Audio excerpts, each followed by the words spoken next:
Hey everybody, it's Funny here once again. Hope you're doing well. So, what question do I get asked more than anything else? It's, of course, how do you afford all of this? I mean, even on Mother's Day, my mom said, oh, your aunt was asking how you afford all of that crazy synthesizer stuff. Now, I won't retread everything that I talked about in the Craigslist Facebook Marketplace video about how I got into synthesizers originally with repairing, buy, selling, and trading, and the paperclip challenge and more, but I was into desktop boxes before, and I had really opposed getting into Eurorack. My friend Matt was always on my case saying, oh, you need to do modular, you need to get into Eurorack, because he was huge into it. That was where he started. But for me, I was like, no way. Electron boxes are enough trouble for me. If I started to spend one electron box on two modules, I would be over forever. And I knew it was going to end up this way if I went down that rabbit hole, and it did. So yeah, it's a fair question. Eurorack is insanely expensive, and when you see a big case full of modules or two cases, it can kind of come across like that guy probably went out and bought them all in one go and just like walked into a store and picked them all up. But I think if you ask anybody in the Eurorack community, that's never how anyone's journey is, and mine's certainly somewhat like that in a convoluted way, but I'll get into that in a little bit. But what I wanted to first and foremost say, in section 1, the rack is a studio fund, not a shopping spree. So hardware to me is kind of like not a savings account, but like this is your studio. It's constantly evolving. You don't buy it new and then throw it away when you're done with it, right? You are in constant rotation, and if you're like me, you're picking up used 95% of the time or trading.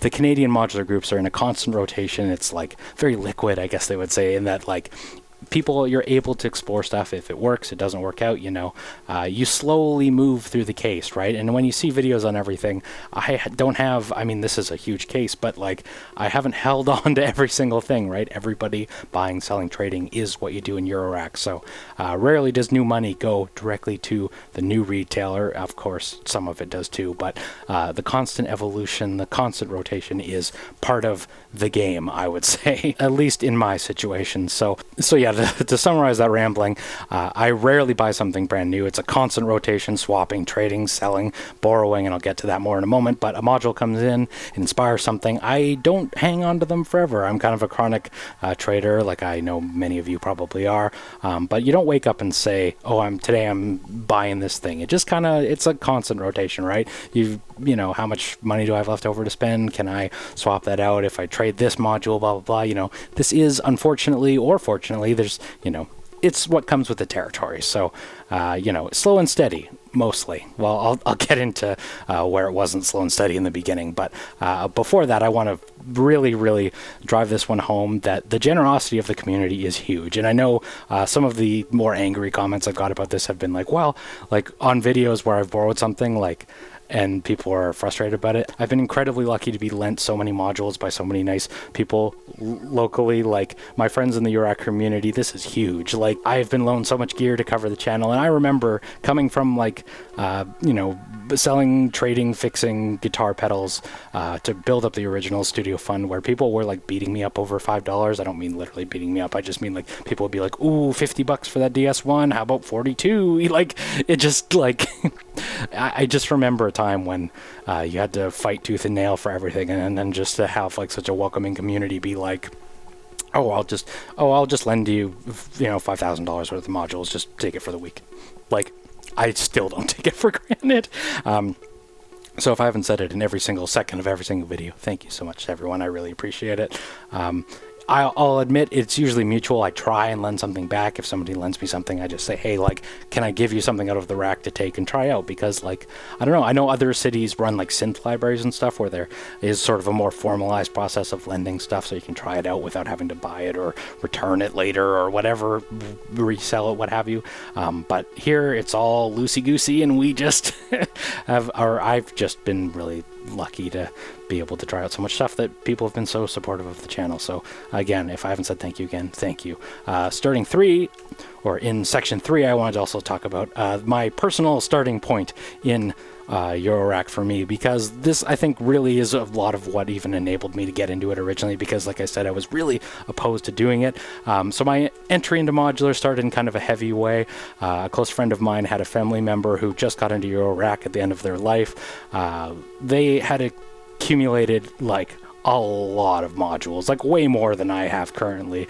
And they ended up with tons of them, and I had offered multiple times after they passed away to help sell it for free. I would just take all the stuff, I'd do inventory, I'd sell it on Reverb or Craigslist and Facebook or all of those places. Like, I sold all of my desktop synthesizers at the time, but they kept declining. They didn't want to do that. And in retrospect, I think I kind of get it, because like after I'll talk about it in a sec, but like it was a ton of work to go through everything. Like when they did end up selling it to me, I offered them basically a lot price on the whole thing, which allowed me to get into this with money I didn't have. I just took out my own line of credit and maxed it out completely to buy all of this crap, because it just seemed like the right thing to do, both for like I wanted to help them out, but realistically I wanted the modules too. I wanted to this is sort of what's responsible for all of this, right?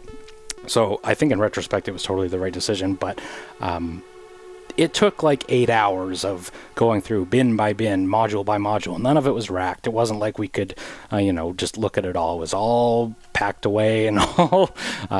It was an ordeal, and it was a lot of stuff. So I see why they didn't want to just hand it all over to me to deal with Craigslist people for all of it. But yeah, I mean, that is sort of the reason this all came to be, right? I resisted it wholeheartedly until that happened. So I won't go into specifics of that. It's not really my place to say all of the nitty gritty, but just know that this is really what I owe a lot of this to, right? So section 4 is my rack worth more than my car? There's a Reddit thread that I keep going back to that's like, is your gear or your studio worth more than your car? You know what? It definitely is in my case. I won't dox myself completely as if I haven't been already, but like my car is a shitbox, and this is a lot more. Now, a lot of people in that thread were like, car? What car? And I thought that was hilarious too. But like, here's the thing. I use my rack every day for like an hour. I don't use my car every day, right? My car gets me from A to B, doesn't have air conditioning, doesn't have all of the interesting things. It just costs me a lot of money. It's really cheap on gas. The things that I value, I don't use it every day. I don't, car moves me. I don't care so much about its fit and finish or trim or whatever, but the Eurorack is my life, right? Like, I use it for hours every single day. I don't use my car every single day, right? This isn't just gear. It's my tool set. It's my studio. It's maybe this is all just cope. It sounds like cope when I'm saying it out loud, but I don't use my car every day is what I'm saying. So anyway, it's not just gear. It's the tool set. It's my studio. It's this community, right? And it's this channel. And in the next section, I also want to just kind of point out on all that, though, that like so much of this was lent to me, and I really don't take that for granted. So yeah, some were bought used, most were trades, some were gifts, even some were straight up borrowed. This isn't one big spend at this point. It's a weird, wonderful patchwork of like swapping, going crazy, getting a wild hair up my rear end, as they say. But sometimes it's good decision, sometimes it's bad decision, sometimes the bad decision is selling something that you shouldn't have. But this is the journey of modular, so hopefully that can contextualize things a little bit. But I just wanted to also say, like, really the reason I'm sort of making this video too is just I want to like dispel some of the more angry comments. So this is section 6, my background. I want to be really clear about something, though. I came from a very modest background. I'm not a trust fund kid that people were saying. I'm not a banker like people were saying, although I think that might have been because there's a CIBC logo on the jersey that I was wearing in videos, but I'm not a banker.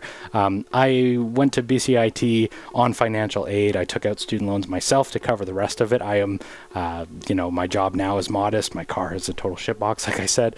I don't travel. I rarely leave the house because Eurorack is my life. It's just to say that, like, those things are completely unfounded.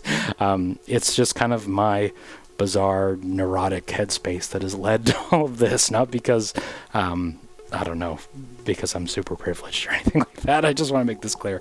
But at this point now, this channel, Tafony, the channel, rambling about the series, all of this, it means everything to me. And I'm sort of like at the point where even the little traction we've got, I'm just like, instead of saving any money, I just put it all back into buying things for the channel to cover, because like I'm so excited about this. And again, maybe this is all just cope and just trying to justify the way I behave, but this is where the money goes now, right? And I want to also dispel I was arguing with somebody in some old video that said basically like, oh, well, if the manufacturers don't send you the modules, but you get all that YouTube ad revenue. But I currently, at least at writing, I have 75 pre-tax dollars per month, just to lay it all out on the table.